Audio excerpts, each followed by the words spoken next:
A day in my life bilang trainee dito sa Japan. Hi dear, ohayo gozaimasu. Sa mga hindi pa nakakaalam, ako nga pala si Jeya, isang OFW at trainee dito sa Japan, 4 na taon na. Dear, kung hindi ka naman busy, tara, samahan mo akong pumasok sa trabaho ngayong araw. May pasok ako ngayon pang alas 7, kaya naman alas 5 ng umaga gumising na ako dahil magbi-video. Pero kung hindi, 5:15 talaga ako gumigising. Pagkagising ko nga, dumiretso na ako sa kusina para maghanda ng babaonin ko. At nandito na nga rin sa kusina yung mga kasamahan kong taga Myanmar. Mga early bird sila at ang aga rin nilang nag-prepare ngayong araw. Inaantok pa ako dyan dear. Pagkatapos ko ngang maghanda ng babaunin ko, nagtimpla na ako ng kape para matanggal yung antok ko. Parang wala pa nga ako sa sarili habang nagtitimpla ng kape at pagkatapos ko ngang magtimpla ay kumain na rin ako ng almusal. Pagkakain ko ng agahan ay pumunta na ako sa shower para maligo. Sa totoo lang, pag may pasok ako sa trabaho, 5 minutes lang talaga ako naliligo. Wow. At nakapagbihis na nga ako dito at kasalukuyang nagsusuklay. Ang lakas makaubi halaya ng suot kong sweater. Dear, ang video nga palang ito ay nung winter pa, kaya naman naka-winter jacket pa ako dito. Saglit nga lang ako nakapag-blower ng buhok at dumiretso na nga rin ako sa baba para pumunta na sa train station. Madilim pa sa mga oras na to. Sobrang lapit lang ng train station sa dorm namin, 5 minutes lang na lakad, napakakalmado pa nun. Pero alam mo dear, kapag walang video, lagi akong pandalas papunta dito sa train station.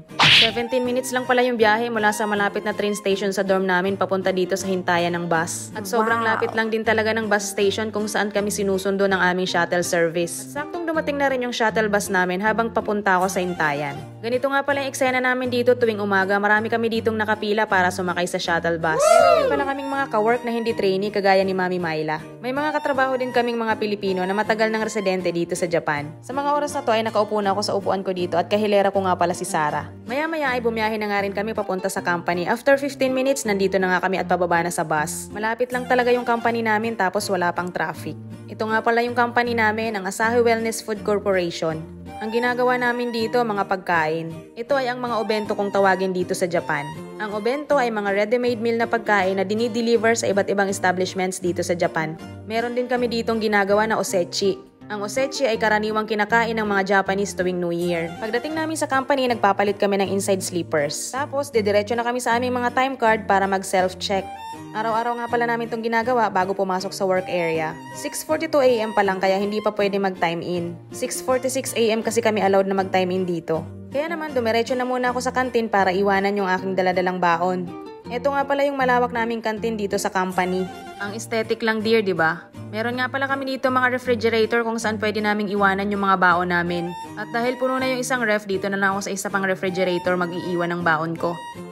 Pagkatapos ko ang i-safety yung aking baon ay lumabas na ako dito sa kantin para dumiretso na sa locker area. Dito sa Japan, palaging magkahiwala yung mga locker ng lalaki at ng mga babae. At eto nga pala yung malawak at malinis naming locker area para sa mga babae. Woo! Pagkapasok ko, dumiretso na muna ako sa main locker ko para kuhanin yung name tag ko at ang aking mga uniform. At naghanap ako ng temporary locker para pag-iwanan ng aking mga gamit. Napakagara nga ng suot kong sweater, may patak pa ng Zonrox. Pero sinusuot ko pa rin talaga to, panloob lang naman to sa uniform. At kapag papasok nga dito sa trabaho, kahit ano na lang yung isuot, okay lang. Hindi rin naman kasi kami dito rumarampa at papatungan lang din naman ng working uniform yung mga suot na damit. Nagbaon nga pala ako ng hairnet dito galing sa Pilipinas. Wala kasi ako makitang hairnet dito sa Japan na kagaya nung black na hairnet na sinuot ko. Wow. Dito pala sa Japan, kapag nasa food processing industry ka ay parang pare-parehas lang ang style ng uniform, nagkakatalo lang sa iba't ibang kulay. At meron din kami ditong ginagamit na apron. Kapag bago ka pa lang dito sa company, yung kulay ng apron mo ay kulay red. Kapag medyo may edad ka na dito sa company, kulay blue na. Paano ba yan dear? Magtatrabaho na muna ako.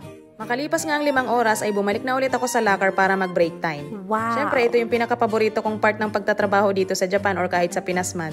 Sino bang may ayaw ng break time, dear? Maya't maya ko pa nga tinitignan yung orasan para sa break time. Medyo maaga kaming nag-break ngayon kaya naman maunti pa lang yung tao dito sa kantin. Lakas talaga maka-aesthetic ng mga furnitures dito sa Japan. Kinuha ko na nga yung aking mahiwagang baon para initin dito sa mga microwave oven. Mas masarap pa rin talagang kainin yung mainit. Kung wala ka namang baon ay pwede ka naman bumili at umorder dito sa kantin mismo. Pindot-pindot lang ng order dito sa vending machine. Wow. At ako naman dahil meron akong baon, humiram na lang ako ng plato at ng tray. Nakuha ko na nga yung baon ko at isinalin ko na itong aking mahiwagang konting kanin.